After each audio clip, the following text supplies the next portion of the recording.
नेब चेयरमैन जे मुक़ररीअ लाइ हुकूमत जे मुखालिफ़ धुर अॻुवाण सां राब्तो सदर आरिफ अलवी वज़ीर आज़म इमरान ख़ान ऐं अपोज़िशन लीडर शहबाज़ शरीफ़ खे ख़त लिखी नेब चेयरमैन लाइ नाला तलब करे वरिता। नाले ते इतफ़ाक़ न थियण जी सूरत में मामिलो पार्लियामानी कमेटीअ खे मुंतक़िल थींदो।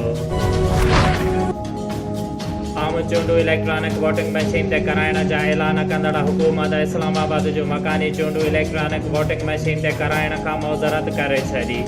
ज़रिए जो चवणु आहे त इलेक्शन कमीशन इस्लामाबाद जूं मकानी चूंडूं EVM ते कराइण लाइ साइंस ऐं टेक्नोलॉजी वारी वज़ारत खे ख़त लिखियो हुयो। वज़ारत वसीलनि जी खोट ऐं वक़्त जे घटि हुजण जो जवाज़ु ॾियारींदे इस्लामाबाद जी मकानी चूंडुनि बदिरां रुॻो मईयर जे चूंडुनि लाइ EVM फ़राहम करण जो चयो। सुप्रीम कोर्ट वफ़ाक़ी हुकूमत जे बरतरफ़ कयल 16,000 खां वधीक मुलाज़िमनि खे इंसानी हमदर्दीअ जे बुनियाद ते बहाल करे छॾियो। करप्शन ऐं मिसकंडक्ट ते निकाल थियल बहाल न थियंदा। शहबाज़ शरीफ़ खे लुटियल क़ौमी नाणे जी पाईअ जो हिसाबु ॾियणो पवंदो। हफ़्ज़ा शहबाज़ पैसा वठी सरकारी उहिदा विरहाईंदो रहिया। मनी लॉन्ड्रिंग न कनि हा त मुल्क हालतूं अहिड़ियूं न हुजनि हा। वज़ीर आज़म इमरान ख़ान जो हुकूमत तर्जुमाननि जे इजलास में ॻाल्हियूं। इजलास खे शहबाज़ अकबर शहबाज़ शरीफ़ जे केसनि ऐं शौकत तरीन मुल्की सूरत हाल बाबति ब्रीफिंग ॾिनी। पीपल्स पार्टीअ जो गैस जी बंदिश ऐं महांगाईअ ख़िलाफ़ सिंध समेत समूरे मुल्क में एहतिजाज। कराची, हैदराबाद, मीरपुर ख़ास, शहीद बेनज़ीराबाद, सखर ऐं लाड़काने डिवीज़न जे समूरनि ज़िलई हेडक्वार्टर्स में एहतिजाज कयो वियो। कराचीअ में जलसे खे ख़िताब कंदे सईद गनीअ चयो आहे त बिजलीअ खां पोइ गैस बि गुम थी वियो आहे। मौजूदा सूरत हाल रही त मुल्क मां काठियूं ऐं कोयलो बि अणलब थी वेंदो।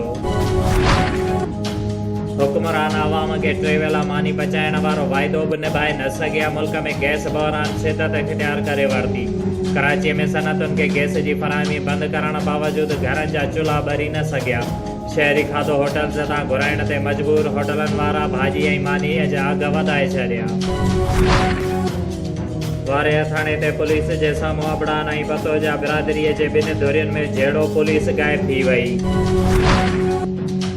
बलोचिस्तान जा मुख़्तलिफ़ इलाइक़ा शदीद सर्दीअ जी लपेट में अची विया। ज़िले खुज़दार में शदीद सर्दीअ सबबि फसलनि में बीठल पाणी ॼमी वियो।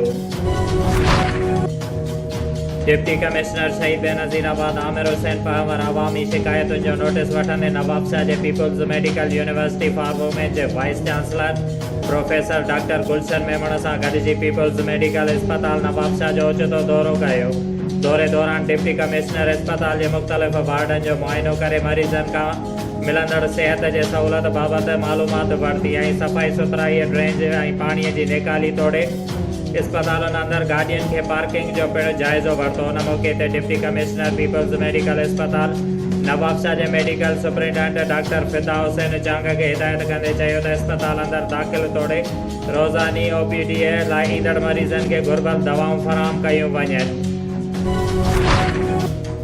पाकिस्तान पीपल्स पार्टी नवाबशाह पारां मुल्क में वधंदड़ महांगाई, वफ़ाक़ी हुकूमत जी नाअहली, सुई गैस जी लोड शेडिंग ख़िलाफ़ डिवीज़नल सदर ज़िया हुसैन लंजार, ज़िलाई सदर अली अकबर जमाली, MP गुलाम कादिर चांडियो, मियां खान रिंद, नूर नवाज़ ज़रदारी, फसीह अहमद शाह ऐं ॿियनि जी अॻुवाणीअ में वफ़ाक़ी हुकूमत ख़िलाफ़ नवाबशाह प्रेस क्लब अॻियां एहतिजाजी मुज़ाहिरो कयो।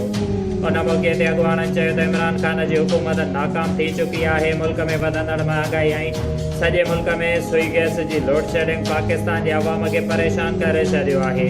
उन्हनि चयो त इमरान ख़ान जी हुकूमत नाअहल आहे। उन हुकूमत जा बाक़ी कुझु ॾींहं आहिनि। उन्हनि चयो त सिंध सूबो सभ खां वधीक गैस ॾिए थो। उन जे सूबे में लोड शेडिंग कई पई वञे। उन्हनि चयो त 27 डिसंबर ते गढ़ी गुदाबख्श में बि इमरान ख़ान जी हुकूमत ख़िलाफ़ सख़्तु एहतिजाज कंदासीं त जीअं इमरान ख़ान जी हुकूमत जो ख़ात्मो आणे सघूं।